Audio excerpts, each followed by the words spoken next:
Hi, my name is Sean, and I am a complete Python amateur, but I've enjoyed trying out some small projects, and recently I've been binge watching Mythbusters just because, which introduced me to the Monty Hall problem.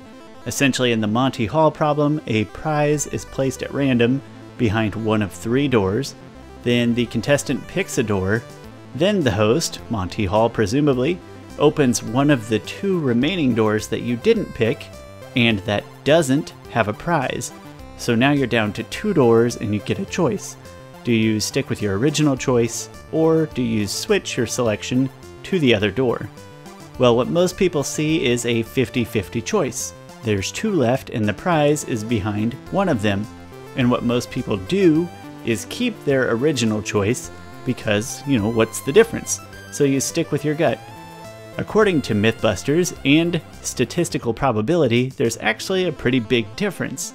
So more importantly for me, it seemed like an easy enough project to try out in Python. So with only a ton of detours and internet questions, I finally think I've got it built in 2 separate ways to test it out here. The first program on the left over here actually allows you to play and participate in the problem over and over and over again and track your results. My program creates a list of 3 doors, picks one of those doors at random behind which to hide a prize, then prompts you, the player, to pick a door. All you, the player, see is that one prizeless door is open, and that you're left with the choice between your original door and the alternate door. So you enter yes to switch to the alternate door, or no to stay with your original door. Then you find out if you win or lost, and the program asks you if you'd like to play again while tracking your wins, attempts, and win rate over and over again. The second program, on the right over here, takes all of the work out of the equation. It automates the game so that, no matter what, the player always switches to the alternate door, tracks the statistics, and repeats the process for whatever sample size you input. It's just one simple for loop based on the sample size entered, and with all the excess stuff removed. So rather than play the games 100 times myself in order to get an appropriate sample size and test this problem, making the exact same choice every single time, this gets pretty much right to the results and down to what a player actually should do. It essentially solves the problem for us. So I'm gonna run both of these here so you can see how they work. I'm gonna do the one on the left first. Would you like to play the Monty Hall game? Yes, no.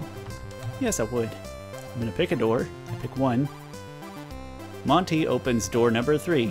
No prize there, so I can stick with my original door, door number 1, or I can switch to door number 2. And I'm going to switch doors. And then the prize was behind door number 1, so I lost. You can see it tracks my wins, tries, and rate. I would like to play again. Let's try again. I'm gonna pick door 1. Again, why not? He opens door number 2. No prize there. That means I can stick with 1 or switch to 3. I'm gonna switch to 3.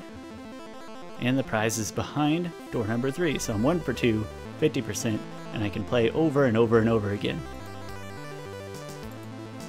Now I'm gonna go to the other side here. I'm gonna run the automatic one. So I would like to run it, and then you can enter whatever sample size you want and it's gonna automate it. I'm gonna do 100, pretty adequate sample size for something like this.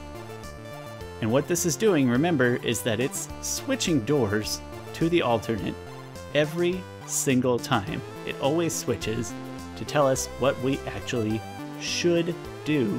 And you're gonna see something interesting down here, at least I hope you see that it's interesting, is that by switching doors every time, we got 69 out of 100. That is way better than 50-50. We got more than 2/3 out of 100 by switching doors.